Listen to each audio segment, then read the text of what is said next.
Hello friends, எல்லாருக்கும் வணக்கம்.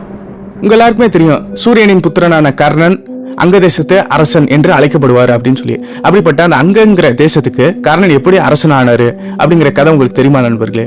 ஆனா எல்லாருக்குமே தெரிஞ்ச ஒரே ஒரு ஸ்டோரி என்னன்னா, இந்த அங்க தேசத்துக்கு கர்ணன் அரசனா முடிச்சுடுவதற்கு என்ன காரணம் அப்படின்னு பார்த்தோம்னா, குருகுலத்துல கௌரவர்களும் பாண்டவர்களும் தங்களோட கல்வியை முடிச்சுக்கிட்டு அஸ்தினாபுரத்துக்கு திரும்ப வர்றாங்க. அவங்களுக்கு வரவேற்கும் விதமாகவும் அவங்களோட திறமைகளை நிரூபிக்கிற விதமாகவும் துரோணாச்சாரியார் மற்றும் அஸ்வத்தாமன் 2 பேரும் சேர்ந்து ஒரு போட்டியை நடத்துறாங்க. அதாவது குருகுலத்தில இருந்து வந்த மாணவர்கள் தேர்ச்சி பெற்றிருக்காங்க அப்படின்னு சொல்லி ஒரு சிறப்பான ஒரு சத்திரியர்களுக்கான ஒரு சிறந்த போட்டி நடத்துறாங்க. அந்த போட்டியில பாண்டவர்களும் கௌரவர்களும் கலந்துக்கிறாங்க. பாண்டவர்களின் மூத்தவனான தர்மன், பீமன், அர்ஜுனன், நகுலன், சகாதேவனும் அப்புறம் கௌரவர்களின் மூத்தவனான துரியோதனன், துச்சாதனன், விகர்ணன் போன்ற அனைத்து 100 கௌரவர்களும் கலந்துக்கிட்டு அவங்களோட திறமையை நிரூபிக்கிறாங்க. 100 கௌரவர்களும் அவங்களோட வாழ்வீச்சு, அப்புறம் மல்யுத்தம், அப்புறம் கதாயுத்தம், அப்புறம் ஈட்டி வச்சு போர் செய்யறது, அப்புறம் கோடாரி வச்சு போர் செய்யறது போன்ற அனைத்து அஸ்திர வித்தைகளையும் பற்றி அவங்களோட திறமையை வெளிப்படுத்துறாங்க. அது மட்டும் இல்லாம ஸ்பிரிச்சுவலான எனர்ஜியும் வெளிப்படுத்துறாங்க. அப்படி இருக்கும் பொழுது துரோணாச்சாரியர் அறிவிக்கிறாரு, இந்த அகிலத்தில் தலை சிறந்த வில்வீரன் அர்ஜுனன் மட்டுமே, அவரை வின் பண்ணுவதற்கு இந்த உலகத்தில் யாருமே கிடையாது அப்படின்னு சொல்லி அறிவிக்கிறாரு. அதை பார்த்து கோவப்பட்டு கர்ணன், இந்த அகிலத்தில் நானும் ஒரு அங்கம் தான், எனவே என்னை வென்றுவிட்டு இந்த அர்ஜுனன் தலை சிறந்த வில்வீரன் என்று அவரை அறிவியுங்கள், இல்லை என்றில் அம்புலை குலத்தில் சிறந்தவன் என்று அறிவியுங்கள் அப்படின்னு சொல்லி கர்ணன் அந்த போட்டியில கலந்துக்கிட்டு தன்னோட திறமையை நிரூபிக்க ட்ரை பண்றாரு. ஆனா குலத்தை காரணம் காட்டி கர்ணன் நிராகரிக்கப்பட்டாரு துரோணாச்சாரியார் மற்றும் கிருபாச்சாரியாரால. அதை பார்த்து கோவப்பட்டு கர்ணன் அங்கிருந்து வெளிப்பட முயற்சி செய்யறாரு. அப்புறம் துரியோதனன் அங்க போய், சற்று பொறு வீரனே, உன்னை போல் வீரன் தான் இந்த உலகத்துக்கு தேவை, இந்த அஸ்தினாபுரத்திற்கும் தேவை. நான் இறப்பை காரணம் காட்டி யாரையும் உதாசீனம் செய்ய மாட்டேன். அதனால உனக்கு அங்கம்ங்கிற ஒரு தேசத்தை வழங்கி உன்னை மன்னனா அறிவிக்கிறேன். எனவே நீ இந்த போட்டியில கலந்துக்கிட்டு அர்ஜுனனோட போர் செஞ்சு உன்னோட திறமை நிரூபி அப்படின்னு சொல்லி கர்ணனை தன் நண்பனா ஏற்று அங்க தேசத்து மன்னனா அறிவிக்கிறார் துரியோதனன். அந்த அறிவிப்புல உடன்பாடு இல்லாத துரோணாச்சாரியார், கிருபாச்சாரியார், விதுரன், அப்புறம் திருதராஷ்டிரன் மற்றும் பீஷ்மர் என்ன சொல்றாரு அப்படின்னு பார்த்தோம்னா, துரியோதனா நீ செய்வது தவறு அப்படின்னு சொல்லி சொல்றாரு. அந்த தவறுக்கான பிரச்சனை என்ன? அங்க தேசத்துக்கு அரசனாக கர்ணனை நிரூபிக்க, அதாவது நியமிக்க ஏன் அவங்க தடை விடிச்சாங்க? அந்த அங்க தேசத்துக்கு உள்ள பிரச்சனை என்ன? அந்த அங்க தேசத்துக்கு மன்னனாக யாருமே இல்லைன்னு சொல்லி துரியோதனன் குறிப்பிட்டிருக்காரு. அந்த பிரச்சனைக்கான காரணம் என்ன? அதனால வரக்கூடிய அரசியல் சிக்கல் என்ன அப்படிங்கறத இந்த வீடியோல பார்ப்போம். குறிப்பாக அந்த அங்க தேசத்துக்கு மன்னன் யாரு, அந்த அங்க தேசத்தை யார் ஆட்சி செஞ்சா, அந்த அங்க தேசம் ஜராசந்தனோட கட்டுப்பாட்டுல இருந்துச்சு. அந்த கட்டுப்பாட்டுல இருந்த ஜராசந்தன் ஆளுகைக்கு கீழே இருந்த அங்க தேசத்தை கர்ணன் மன்னனா ஆன பிறகு அங்க நடந்த போர் என்ன, கர்ணனுக்கும் ஜராசந்தனுக்கும் நடந்த போரை இந்த வீடியோல ஃபுல்லா பார்ப்போம் நண்பர்களே. வாங்க. வாழ்க வளமுடன். அனைவருக்கும் தமிழ் வணக்கம். டிங் டிராகன் யூடியூப் சேனல் வாயிலாக உங்கள் அனைவரையும் சந்திப்பதில் மிக்க மகிழ்ச்சி. நம்ம இந்த வீடியோல கர்ணனுக்கும் ஜராசந்தனுக்கும் இடையில் நடந்த போரையும் அதற்கான காரணத்தையும், அங்க தேசத்துக்கு கர்ணன் அரசனானாரு, அந்த பிரச்சனை என்ன அப்படிங்கறது இந்த வீடியோல ஃபுல்லா பார்ப்போம் நண்பர்களே. வாங்க. நீங்க இப்பதான் நம்ம சேனலை பாக்குறீங்கன்னா தயவு செஞ்சு சப்ஸ்கிரைப் செய்யுங்க, கூட இருக்க பெல் பட்டனை பிரஸ் செய்யுங்க. அப்பதான் நான் வெளியிடுற எல்லா வீடியோக்களும் உங்களுக்கு இமீடியட்டா சேரும். அங்க வீடியோக்குள்ள போலாம். இந்த அங்க தேசம் மகாபாரதத்துல மட்டும்தான் இருந்துச்சா, இல்ல அதுக்கு முன்னாடி உள்ள காலகட்டத்திலே இருந்துச்சா அப்படின்னு சொல்லி பார்த்தோம்னா, ராமாயண காலகட்டத்திலே இருந்துச்சு. ராமாயண காலகட்டத்தில் அங்க தேசத்தை பத்தி என்ன குறிப்பிட்டுறாங்க அப்படின்னு சொல்லி பார்த்தோம்னா, அது ரோமாபுரி அப்படின்னு சொல்லி குறிப்பிடுறாங்க. ரோமாபுரினா ரோம் கிடையாதுங்க, ரோமபதனி அப்படிங்கிற ஒரு பேர்ல அங்க தேசம் குறிப்பிட்டிருக்கு. அது என்ன ரோமபதனி அப்படின்னு பார்த்தோம்னா, ரோமபதனி அப்படிங்கிற ஒரு அரசன் அங்க ஆட்சி செய்யறாரு. அப்புறம் அயோத்தியால ராமர் பிறக்கிறாரு.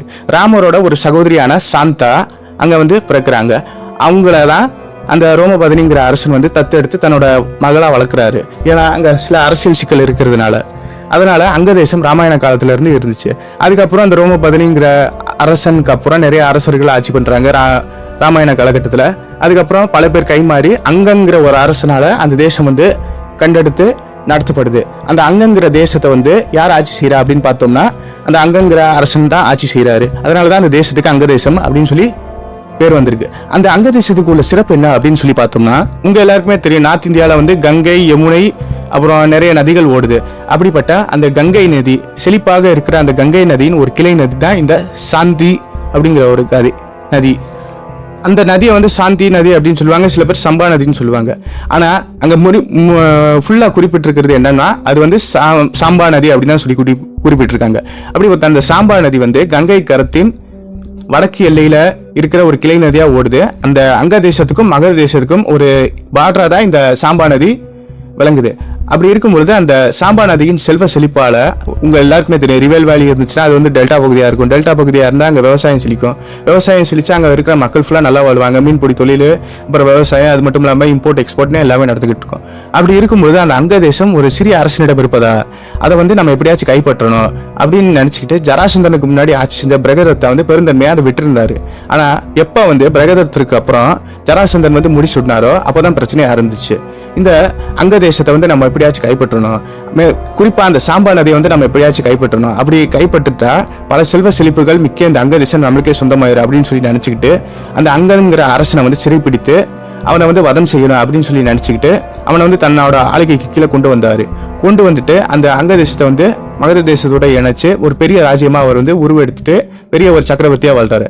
அப்படிப்பட்டு ஜராசந்தன் அந்த ஃபுல்லா ஆக்குபை பண்ணும்பொழுது அஸ்தினாபுரத்திற்கு டைரக்டா கண்ட்ரோலா இருந்த அந்த அங்க தேசம் வந்து ஜராசந்தனை போய் எடுக்கிறதா, அவர் வந்து பெரிய சக்கரவர்த்தி ஆயிடுச்சு. பீஷ்மர், துரோணர், அப்புறம் கிருபாச்சாரியர், விதுரன், திருதராஷன் கூட ஜராசந்தனை எதிர்க்கல, அவங்களோட நட்பெல்லாம் இருக்கணும்னு சொல்லி பார்த்தாரு. அதனாலதான் அந்த அங்க தேசத்து அரசனை வந்து கைது பண்ணும்போது கூட இவங்க தலையீடு செய்யல.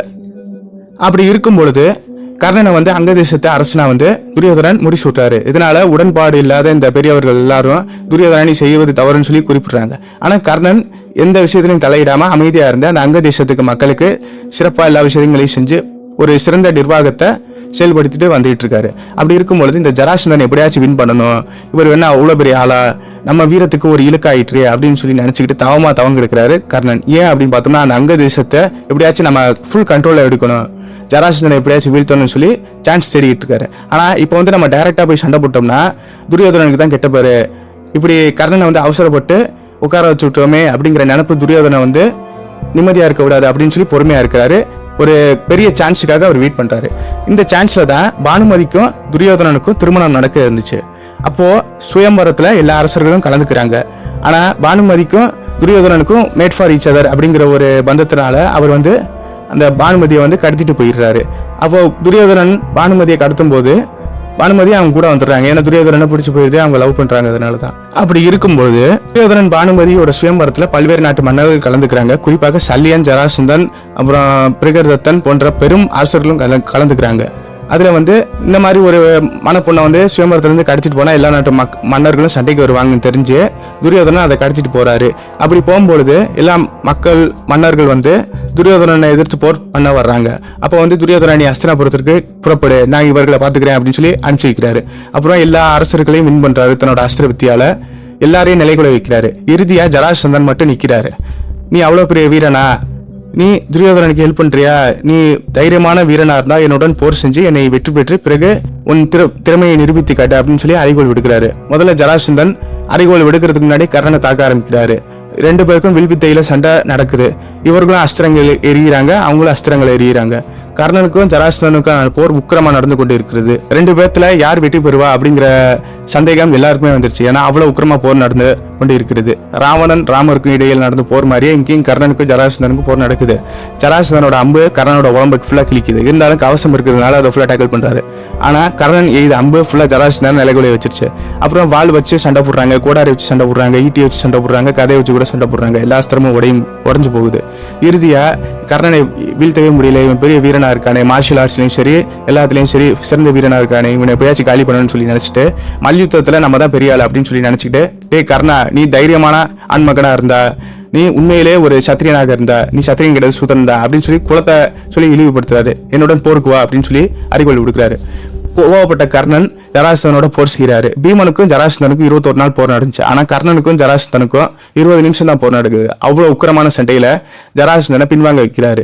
இறுதியா ஜராசந்தனை தலைகளை நிக்க வச்சு 2 காலையும் பிடிச்சி கிழிக்கிற நிலைமைக்கு போயிட்டாரு. அப்புறம் ஜராசந்தன் இவன் கிழிச்சிட்டா 2 துண்டா ஆக்கி வேற ஒரு திசையை தூக்கி எறிஞ்சிட்டா நம்ம இறந்துருவான் அப்படின்னு சொல்லி நினைச்சுக்கிட்டு, கர்ணா, நான் தோத்து போயிட்டேன், நீ தான் வெற்றி பெற்றிருக்க, எனவே என்னை வெற்றி பெற்ற முதல் ஆண்மகன் நீதான் அப்படின்னு சொல்லி நினைச்சுக்கிட்டு உன்னை நண்பனா அடைய நான் விரும்புறேன் அப்படின்னு சொல்லி நினைக்கிறாரு.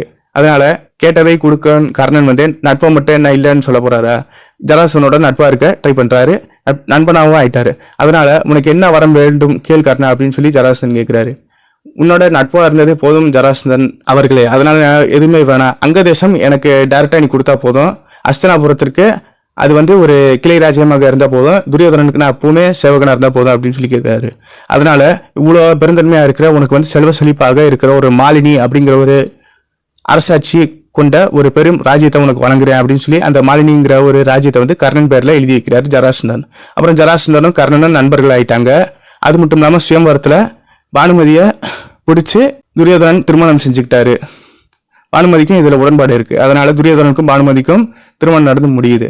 இறுதியா யாராலும் வெற்றி பெற முடியாத ஜராசந்தனை வெற்றி பெற்ற கர்ணன் அங்க தேசத்து அரசன் அப்படின்னு சொல்லி பெரிய ஒரு பட்டத்தை சூட்டிக்கிறாரு. அது மட்டும் இல்லாம அஸ்தினாபுரத்தின் பெரும் வீரனாகவும் பீஷ்மர் துரோணருக்கு அப்புறம் கர்ணன் தான் இந்த அஸ்தினாபுரத்தை தூக்கி நிற்கிற தூணாகவும் விளங்குறாரு அப்படின்னு சொல்லி எல்லாரும் அறிவிக்கிறாங்க.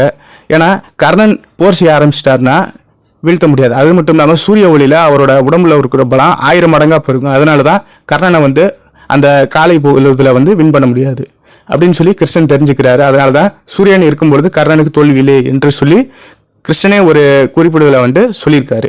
எனவே நண்பர்களே, ஜராசந்தனுக்கும் கர்ணனுக்கும் நடந்த போர் இதுவே. இதனாலதான் அங்க தேசத்துக்கு கர்ணன் அரசனாகிறாரு. அது மட்டும் இல்லாம ஜராசந்தனோட நண்பனாகிறாரு. இதுவே இருவர்களுக்கும் நடந்த போராகும். நன்றி, வணக்கம். ஓம் நம சிவாய. வேற ஒரு பதிவில் சந்திப்போம்.